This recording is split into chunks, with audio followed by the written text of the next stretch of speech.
Hello my dear friends, ఎలా ఉన్నారు? Welcome back to our YouTube channel PNG financial advisor. So ఈరోజు markets అయితే bank Nifty కాస్త నెగిటివ్గా ట్రేడ్ అయినప్పటికీ నిఫ్టీ మాత్రం ఆల్ టైమ్ హైస్ని హిట్ చేయడం జరిగింది. అంతేకాకుండా మిడ్ అండ్ స్మాల్ క్యాప్లో చాలా మంచి ర్యాలీ రావడం జరిగింది. దానికి మెయిన్ రీజన్ వచ్చేసి మెటల్ సెక్టర్ అండి. మెటల్ సెక్టర్ చాలా మంచి ర్యాలీ చూపించింది. అలాగే సినిమా షేర్స్ సంబంధించి పీవీఆర్ సినిమాస్ కావచ్చు, ఐఎన్ఎక్స్ కావచ్చు, ఇలాంటి షేర్లు కూడా చాలా మంచి ర్యాలీ తీయడం జరిగింది. వాటి వెనకాల ఉన్న రీజన్స్ ఏంటి, అలాగే మన ఛానల్స్లో చూపించిన స్టాక్స్ యొక్క పర్ఫార్మెన్స్ ఎలా ఉంది చూద్దాం. అంతేకాకుండా రేపు మార్కెట్స్ ఎలా ఉండబోతున్నాయి అనేది చూద్దాం. సో రేపు మనం మార్కెట్స్లో ఫాలింగ్ వచ్చే ఛాన్సెస్ ఉంది కాబట్టి ఈ వీడియో చేయడం జరిగింది. సో దాని వెనకాల ఉన్న రీజన్స్ అన్నీ ఈ వీడియోలో డిస్కస్ చేద్దాం. సో మీరు కనుక మన ఛానల్ని ఫస్ట్ టైం చూస్తున్నట్టయితే సబ్స్క్రైబ్ చేయండి, పక్కనే ఉన్న బెల్ ఐకాన్ ప్రెస్ చేయండి. అలాగే ట్విట్టర్లో, టెలిగ్రామ్లో మన ఛానల్ని ఫాలో అవ్వచ్చు. కొత్తగా డీమ్యాట్ అకౌంట్ తీసిన వాళ్ళకి ప్రీమియం టెలిగ్రామ్ ఛానల్లో 1 year వరకు ఫ్రీ సబ్స్క్రిప్షన్ ఉంటుంది. సో మీరు కనుక డీమ్యాట్ అకౌంట్ తీయాలనుకుంటే కింద డిస్క్రిప్షన్లో ఇచ్చిన లింక్స్ ద్వారా జెరోదా నుంచి కానీ, ఏంజల్ బ్రోకింగ్ నుంచి కానీ, ఎలిస్ బ్లూ నుంచి కానీ అకౌంట్స్ ఓపెన్ చేయవచ్చు. సో దీంట్లో చూపించిన ఎవ్రీ స్టాక్ రిలేటెడ్ ఇన్ఫర్మేషన్ కేవలం ఎడ్యుకేషనల్ పర్పస్కి మాత్రమే. Do your own research before investment అండి. సో ఈరోజు మార్నింగ్ చూసినట్టయితే బిఫోర్ మార్కెట్ ఓపెనింగ్స్ ఒక 10 స్టాక్స్ గురించి అయితే వాచ్ లిస్ట్ని మన ట్విట్టర్లో పోస్ట్ చేయడం జరిగిందనమాట. సో మీరు ట్విట్టర్లో ఫాలో అవుతున్నట్టయితే చూడొచ్చు. సో దాంట్లో సెకండ్ స్టాక్ వచ్చేసి ఆల్కైల్ అమైన్స్ అండి. ఇది 14% ర్యాలీ అయితే ఈరోజు తీయడం జరిగింది. సో మీరు కనుక ట్విట్టర్ ఫాలో అవుతున్నట్టయితే మీరు చెక్ చేయవచ్చు. సో ఈరోజు మార్కెట్స్ వచ్చేసి సెన్సెక్స్ 0.64%, 300 పాయింట్స్ ర్యాలీ తీస్తే నిఫ్టీ వచ్చేసి 0.82%, 114 పాయింట్స్ ర్యాలీ తీయడం జరిగింది. 14,132 దగ్గర ట్రేడ్ అవుతుంది. బ్యాంక్ నిఫ్టీలో మాత్రం వీక్నెస్ అనేది కనిపిస్తుంది. సో -0.04% ట్రేడ్ అవ్వడం జరిగింది నెగటివ్గా. సో 13 పాయింట్స్ లాస్లో 31,212 దగ్గర బ్యాంక్ నిఫ్టీ అనేది క్లోజ్ అవ్వడం కనిపిస్తుంది. మిడ్ క్యాప్లో మాత్రం 1.41% ర్యాలీ అనేది కనిపించింది. సో నిఫ్టీ ఈరోజు గ్యాప్ అప్లో ఓపెన్ అయిందండి. సో 14,018లో క్లోజ్ అయిన నిఫ్టీ వచ్చేసి 14,104, ఆల్మోస్ట్ 94 పాయింట్స్ అప్పర్ సైడ్లో ఓపెన్ అవ్వడం జరిగింది. సో అక్కడ నుంచి 147 వరకు వెళ్ళిన నిఫ్టీ తర్వాత మళ్ళీ 14,000 బ్రేక్ చేసి 13,953 లెవెల్స్లో మళ్ళీ సపోర్ట్ తీసుకొని స్టిల్ అప్పర్ ర్యాలీ అయితే మనకి సెకండ్ హాఫ్లో కనిపించడం జరిగింది. కానీ బ్యాంక్ నిఫ్టీలో చూసుకున్నట్టయితే మనకి గ్యాప్ అప్లో ఓపెన్ అయినప్పటికీ ఫాలింగ్ అనేది కంటిన్యూ అయ్యింది. సో ఆ ఫాలింగ్ తర్వాత కన్సాలిడేషన్ కనిపించింది, కానీ మనకి 31,500 లెవెల్స్ని అయితే ఈరోజు టచ్ అవ్వడం కనిపించలేదు. సో బ్యాంక్ నిఫ్టీలో మాత్రం నెగటివ్ అనేది కనిపించడం జరిగింది. సో రిటర్న్స్ చూసుకున్నట్టయితే నిఫ్టీలో 1 yearలో 15.59% రిటర్న్స్ ఇస్తే 1 weekలో 1.87%, 6 monthsలో మనకి 33% రిటర్న్స్ అనేది నిఫ్టీలో కనిపిస్తూ ఉంటే బ్యాంక్ నిఫ్టీలో మాత్రం 1 yearలో -2.67% రిటర్న్స్ అనేవి కనిపించడం జరుగుతుంది. సో దీన్ని బట్టి మనం అర్థం చేసుకోవచ్చు బ్యాంకింగ్ సెక్టార్లో స్టిల్ వీక్నెస్ అనేది అయితే కనిపిస్తూ ఉంది. సో ఈరోజు పాజిటివ్ న్యూస్ ఏంటి అంటే మనకి mid cap and small cap సెక్టార్లో మాత్రం చాలా మంచి ర్యాలీ అనేది చాలా స్టాక్స్లో కనిపించింది. ఇక్కడ మనం చూసినట్టయితే మిడ్ క్యాప్ 50లో చూసినట్టయితే నిఫ్టీలో 2.02% ర్యాలీ అనేది ఓవరాల్గా ఇండైసెస్లో, నిఫ్టీ మిడ్ క్యాప్ ఇండైసెస్లో కనిపించడం జరిగింది. సో దీనివల్ల ఈరోజు చాలా స్టాక్స్ అనేవి మనకి 7%, 8%, అలాగే 10% వరకు ర్యాలీ తీయడం కనిపించింది. సో దాంట్లో మనకి స్టాక్స్ చూసుకున్నట్టయితే నిఫ్టీ మిడ్ క్యాప్ 50లో చోళమండలం అనేది హైయెస్ట్గా 7.75% ర్యాలీ తీయడం జరిగింది. Jindal steel, SAIL, Vodafone Idea, NALCO వంటివన్నీ పాజిటివ్గా ట్రేడ్ అవ్వడం కనిపిస్తుంది. చోళమండలం మన టెలిగ్రామ్ ఛానల్లో August 7th 203 నుంచి 206 లెవెల్స్లో బై చేయవచ్చు అని చెప్పేసి అయితే రెఫరెన్స్ ఇవ్వడం జరిగింది. సో టిల్ ద డేట్ మనకి 443 వరకు, అంటే ఆల్మోస్ట్ మల్టీ బ్యాగర్ అయ్యింది. 100% రిటర్న్స్ అయితే మనకి చోళమండలంలో కనిపించడం జరిగింది. సెక్టోరియల్ ఇండైసెస్ చూసుకున్నట్టయితే ఈరోజు హైయెస్ట్గా మెటల్ ఇండైసెస్లో 5.09% ర్యాలీ అనేది కనిపించింది. ఐటీ సెక్టార్ కూడా 2.67%, కమోడిటీస్లో కూడా పాజిటివ్నెస్ కనిపించింది. నెగిటివ్ చూసినట్టయితే కేవలం ప్రైవేట్ బ్యాంక్లో మాత్రమే కాస్త మైనర్ నెగిటివ్ అనేది కనిపించింది. ఓవరాల్గా నిఫ్టీ 50లో టాప్ గెయినర్స్ చూసుకున్నట్టయితే Tata steel, Hindalco, Eicher Motors, ONGC. So Tata steel మీరు ఆల్రెడీ దీపావళి పిక్స్లో చూసుంటారు. సో దీపావళి పిక్స్ నుంచి మనకి చాలా మంచి ర్యాలీ అయితే టాటా స్టీల్లో కనిపించడం జరిగింది. సో ఈరోజు నెగిటివ్గా ట్రేడ్ అయిన స్టాక్స్ వచ్చేసి Kotak Mahindra bank, Bajaj finance, Hero MotoCorp, Adani ports అండి. So Kotak Mahindra bank, IndusInd bank అనేవి నెగిటివ్గా ట్రేడ్ అవడం వల్ల ఈరోజు మనకి బ్యాంక్ నిఫ్టీలో అయితే నెగిటివ్నెస్ అనేది కనిపించింది. కానీ ఎఫ్ఐఐ డాటా చూసుకున్నట్టయితే మాత్రం మనకి 1,843 crores క్యాష్ సెగ్మెంట్లో ఓవరాల్గా బై సైడ్ కనిపిస్తూ ఉన్నారు. డిఐఎస్ మాత్రం 715 క్రోర్స్ సేల్ చేయడం కనిపిస్తుంది. ఇండియా విఐఎక్స్ చూసినట్టయితే 2.4% పెరగడం అనేది కాస్త వాలిటాలిటీ ఎక్కువగా ఉండే ఛాన్సెస్ కనిపిస్తుంది. సో రేపు యుఎస్ సెనెట్ ఇష్యూ వల్ల, ఎలక్షన్స్ రిజల్ట్స్ ఇష్యూ వల్ల కూడా ఈరోజు యుఎస్ మార్కెట్స్లో కూడా షార్ప్ ఫాలింగ్ అనేది కనిపించింది. ఆల్ టైమ్ హైస్ను టచ్ చేసిన మార్కెట్స్ అనేవి డౌ జోన్స్ కావచ్చు, నాస్డాక్ కావచ్చు, షార్ప్ కరెక్షన్ అనేది కనిపించింది. దాని ద్వారా మన మార్కెట్స్లో కూడా రేపు నెగటివ్నెస్ ఉండే ఛాన్సెస్ ఉంది.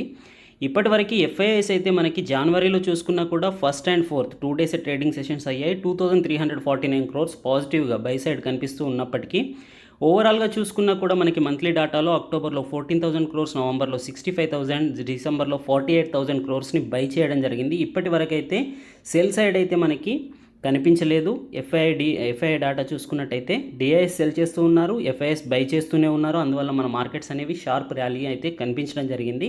కానీ మనకి ఇలా వి షేప్ కర్వ్ అనేది ఎప్పటికీ ఉండదు. సో కాస్త కరెక్షన్ అనేది కంపల్సరీ ఉంటుంది.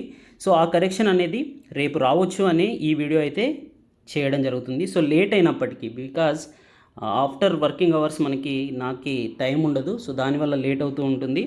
సో ఈ లేట్ అయినప్పటికీ మీకు ఈ ఇన్ఫర్మేషన్ తెలియజేయాలని చెప్పేసి అయితే ఈ వీడియో చేయడం జరుగుతుంది. సో ఈరోజు నిఫ్టీ ఇండైసెస్ చూసుకున్నట్టయితే చూడండి, మనకి 14,132 లెవెల్స్లో క్లోజ్ అయింది. లాస్ట్ 10 ట్రేడింగ్ సెషన్స్లో almost every candle is looking positive అండి. సో మనకి ఇక్కడ ఈ వి షేప్ ఏదైతే డిసెంబర్ 22న ఏ క్యాండిల్ అయితే మనకి నెగటివ్గా క్లోజ్ అవ్వడం జరిగిందో ఆ తర్వాత మళ్ళీ మనకి రికవరీ అయితే కనిపించింది. సో డిసెంబర్ 22న ఏ క్యాండిల్ అయితే క్లోజ్ అయిందో అది ప్రీవియస్ 11 ట్రేడింగ్ సెషన్స్లోని పాజిటివ్ని డిక్లైన్ చేయడం జరిగిందనమాట. సో ప్రీవియస్ 11 ట్రేడింగ్ సెషన్స్లో ఏదైతే ప్రైస్ అనేది పెరిగిందో ఆ ప్రైస్ని క్రాస్ చేస్తూ మనకి క్లోజ్ చేయడం జరిగింది నెగటివ్గా. సో షార్ప్ ఫాలింగ్ అనేది 1 డేలో కనిపించింది బికాజ్ ఆఫ్ రిటైల్ ఇన్వెస్టర్స్ ప్యానిక్లో సెల్ చేయడం అనమాట. ఎప్పుడో ఒక చోట మార్కెట్ అనేది కరెక్ట్ అవుతుంది అనే ప్యానిక్లో అయితే రిటైల్ ఇన్వెస్టర్స్ ఉన్నారు కాబట్టి, సో అక్కడ ఆ రోజు అయితే మనకి ఎఫ్ఐఐ నుంచి కూడా హెవీ సెల్లింగ్ లేనప్పటికీ రిటైల్ ఇన్వెస్టర్స్ సెల్లింగ్ వల్ల మనకి మార్కెట్లో డిసెంబర్ 22న ఫాలింగ్ అనేది కనిపించింది. సో కానీ రేపు ఎఫ్ఐఐస్ నుంచి కూడా సెల్లింగ్ ఉండే ఛాన్సెస్ ఉంటుంది. సో బీ కేర్ఫుల్ అండి. But long term investors no need to panic అండి. ఓన్లీ ఎవరైతే షార్ట్ టర్మ్ పొజిషనల్ ట్రేడర్స్ ఉంటారో వాళ్ళు మాత్రం కాస్త మీ ప్రాఫిట్స్ని బుక్ చేసుకోవడానికి ప్రయత్నం చేయండి. 5 మినిట్స్ నిఫ్టీ ఇండెక్స్ యొక్క చార్ట్ చూసినట్టయితే మనకి ఇక్కడ గ్యాప్ అప్లో ఓపెన్ అయ్యిందండి.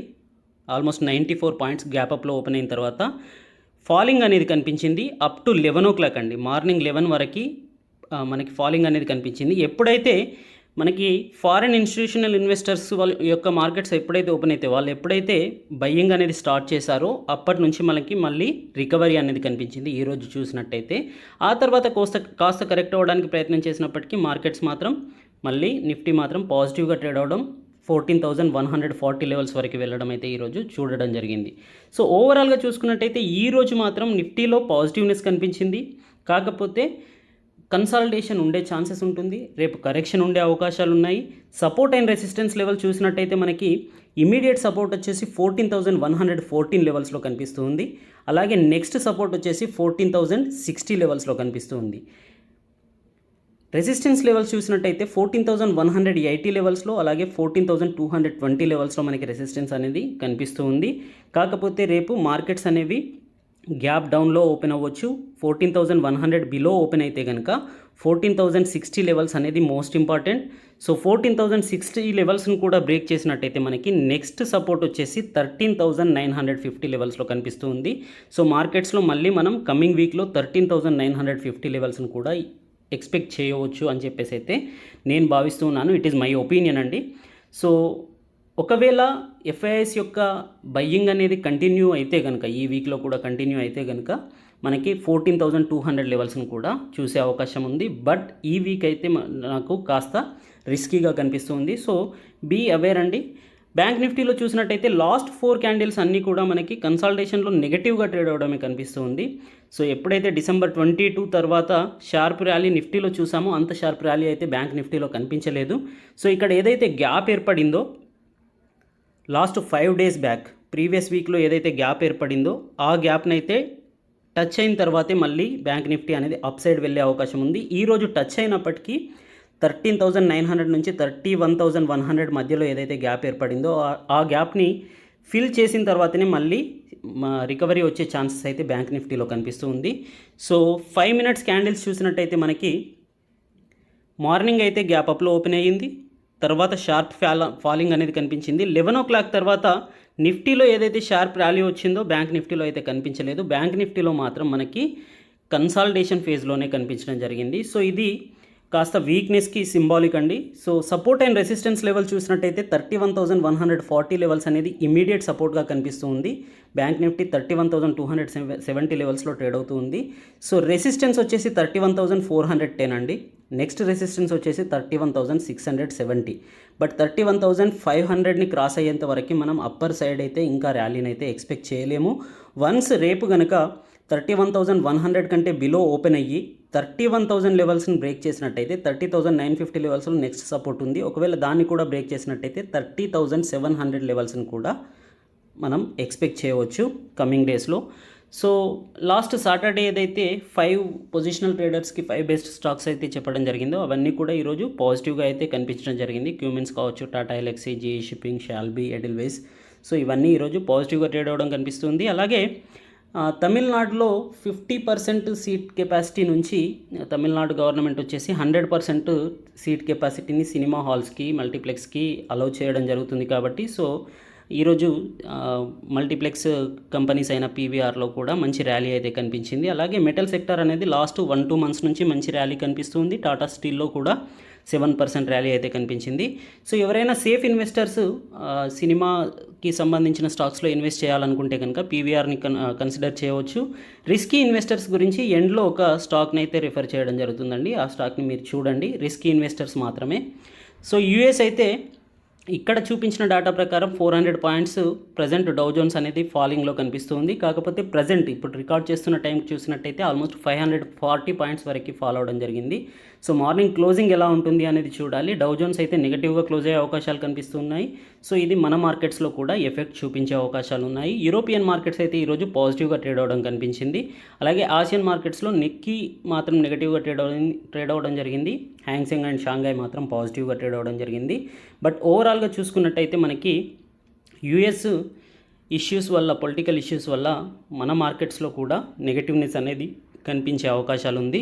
సో రిస్కీ ట్రేడర్స్కి ఒక స్టాక్ చెప్తానన్నాను కదా. సో సినీలైన్ ఇండియా లిమిటెడ్ అండి. ఇది ఈరోజు 11% ర్యాలీ తీయడం జరిగింది. 44 రూపీస్లో క్లోజ్ అవ్వడం జరిగింది. సో దీంట్లో ఉన్న పాజిటివ్స్ అండ్ నెగటివ్స్ చూసినట్టయితే పాజిటివ్స్ వచ్చేసి స్టాక్ యొక్క ప్రైస్ టు ఎర్నింగ్ రేషియో చూసుకున్నట్టయితే 12.72 ఉంది. ఇండస్ట్రీ పీఈ చూసినట్టయితే 28 ఉంది. సో 28తో కంపేర్ చేసుకున్నట్టయితే డిస్కౌంట్ ప్రైస్లో స్టాక్ ట్రేడ్ అవుతుంది. ఈరోజు డెలివరేబుల్ పర్సంటేజ్ చూసినట్టయితే మనకి 50% వరకు డెలివరేబుల్ పర్సంటేజ్ కనిపిస్తూ ఉందండి. 22,36,795 అనేది మనకి వాల్యూమ్స్ కనిపిస్తుంది. హయ్యెస్ట్ వాల్యూమ్స్తో, హయ్యెస్ట్ డెలివరేబుల్ పర్సంటేజ్తో ఈరోజు సినీలైన్ ఇండియా అనేది ట్రేడ్ అవ్వడం కనిపిస్తుంది. ఇది యాక్చువల్గా 2002లో ఎస్టాబ్లిష్ అయిన కంపెనీ. దీనికి 74 మల్టీప్లెక్స్ స్క్రీన్స్ ఉన్నాయి. దాంట్లో 32 స్క్రీన్స్ వచ్చేసి ట్యాక్స్ ఫ్రీ లొకేషన్స్లో ఉన్నాయండి. సో దానివల్ల ఇది పాజిటివ్గా ఉండే అవకాశాలు ఉంది కమింగ్ డేస్లో కూడా. సో ఇది ఈ కంపెనీకి పాజిటివ్. సో నేను ఎప్పుడైనా సరే హై డెట్ ఉన్న కంపెనీస్కి దూరంగా ఉండమని చెప్తాను. దీని యొక్క మార్కెట్ క్యాప్ వచ్చేసి 123 crores అయినప్పటికీ దీని యొక్క డెట్ చూసినట్టయితే మీరు స్క్రీనర్లో చూడొచ్చు, 176 crores సంథింగ్ డెట్ ఉందండి. సో హయ్యెస్ట్ డెట్ ఉంది. కాకపోతే ప్రీవియస్ Q2లో చూసినట్టయితే 1 crore నెట్ ప్రాఫిట్ చూపించిన కంపెనీ సెప్టెంబర్లో Q3లో చూసినట్టయితే 2 crores నెట్ ప్రాఫిట్ చూపించింది, even in the pandemic situation. కాకపోతే అదర్ ఇన్కమ్ నుంచి వచ్చిన సోర్సెస్ వల్ల బట్ ఇంట్రెస్ట్ పేయింగ్ అయితే 4 crores వరకే ఉంది. సో నెట్ ప్రాఫిట్ కంటే డబల్ ఇంట్రెస్ట్ని పే చేస్తుంది కాబట్టి రిస్కీ బెట్ అని చెప్పడం జరిగింది. కానీ ఎప్పుడైతే దీంట్లో ప్రమోటర్స్ హోల్డింగ్ అనేది ఇంక్రీజ్ అవుతూ ఉందో మనం ఆ కంపెనీస్లో కాస్త పాజిటివ్నెస్ని చూపించవచ్చు అనమాట. సో రిస్కీ బెట్ని సెలెక్ట్ చేసినా కూడా దాంట్లో ఏవైతే పాజిటివ్ని మనం చూడాల్సి ఉంటుందో, pledged promoter holding previous March 2019లో చూసినట్టయితే 70.74% ఉండేది. అదే సెప్టెంబర్ 2020కి సెప్టెంబర్ 2020కి 0%కి రావడం జరిగింది. ప్లెడ్జ్డ్ పర్సంటేజ్ని అయితే వీళ్ళు రివోక్ చేయడం జరిగింది. సో అది పాజిటివ్ అనమాట. అలాగే ప్రమోటర్ హోల్డింగ్ అనేది కూడా 69.27% నుంచి కంటిన్యూగా పెరుగుతూ కనిపిస్తుంది. 70.29%కి రావడం అయితే పాజిటివ్గా కనిపిస్తుంది. సో ప్రమోటర్ హోల్డింగ్ అనేది పాజిటివ్గా ఉంది. అలాగే వాల్యూమ్స్తో పాటుగా డెలివరేబుల్ పర్సంటేజ్ అనేది పెరుగుతూ ఉంది. ప్రైస్ టు ఎర్నింగ్ రేషియో అనేది తక్కువగా ఉంది. అంతేకాకుండా స్టాక్ యొక్క బుక్ వాల్యూ చూసినా కూడా మనకి ఆల్మోస్ట్ 45 లెవెల్స్లో బుక్ వాల్యూ అనేది కనిపిస్తుంది. 43 లెవెల్స్లో. సో స్టాక్ ప్రైస్ చూసినా కూడా ఆల్మోస్ట్ బుక్ వాల్యూకి దగ్గరగా ట్రేడ్ అవుతూ ఉంది. కాబట్టి ఈ స్టాక్లో అయితే మీరు ఇన్వెస్ట్ చేయడానికి లాంగ్ టర్మ్ ఇన్వెస్ట్ చేయాలనుకుంటే కనుక బై పార్ట్స్, ఇప్పుడు ఎలాగైతే కరెక్షన్ రాబోతుంది కాబట్టి బిలో 40 లెవెల్స్కి వచ్చినప్పుడు దీంట్లో బై చేయడం స్టార్ట్ చేయవచ్చండి. సో 40 to 50 లెవెల్స్ మధ్యలో దీంట్లో వన్ టైం కాకుండా వితిన్ 3 పార్ట్స్గా మీరు మీ అమౌంట్ని, క్యాపిటల్ని ఇన్వెస్ట్ చేయవచ్చు. సో ఇది ఈ కంపెనీ యొక్క హిస్టరీ అండి. అంతేకాకుండా నెక్స్ట్ కంపెనీ వచ్చేసి మ్యారికో లిమిటెడ్ అండి. మ్యారికో లిమిటెడ్ని మన టెలిగ్రామ్ ఛానల్లో అక్టోబర్ 23rd రెఫర్ చేశాను అనుకుంటా. ఆల్మోస్ట్ అక్టోబర్లో అయితే అక్టోబర్ 8 అనుకుంటా 365 లెవెల్స్ నుంచి. సో అది కన్సాలిడేషన్ ఫేజ్లో ఉంది చాలా రోజుల వరకు. ఆ తర్వాత వన్స్ ఫస్ట్ టార్గెట్ 390ని బ్రేక్ చేసిన తర్వాత మనకి ప్రజెంట్ 420 అనేది నెక్స్ట్ టార్గెట్. 417 దగ్గర క్లోజ్ అవ్వడం జరిగింది. ఈరోజు 420ని కూడా టచ్ అవ్వడం అయితే జరిగింది. సో కమింగ్ డేస్లో దీని యొక్క రిజల్ట్స్ అనేవి పాజిటివ్గా ఉండే ఛాన్సెస్ ఉంది. February 8న దీని యొక్క రిజల్ట్స్ అయితే అనౌన్స్ చేయబోతున్నారు. సో ఇది 420 లెవెల్స్ని బ్రేక్ చేస్తే కనుక మీరు దీంట్లో ఇంకా మంచి పాజిటివ్నెస్ని అయితే ఎక్స్పెక్ట్ చేయవచ్చు. సో రేపు వచ్చే కరెక్షన్స్లో కనుక ఈ స్టాక్ అనేది 390 లెవెల్స్ వరకు పడిపోతే అక్యుములేట్ చేసుకోవడానికి ప్రయత్నం చేయండి. సో బయింగ్ ఆపర్చునిటీస్ గురించి మీరు మ్యారికోలో చూడవచ్చు అనమాట. So this is the thing అండి. థ్యాంక్ యూ, గుడ్ లక్, జై హింద్.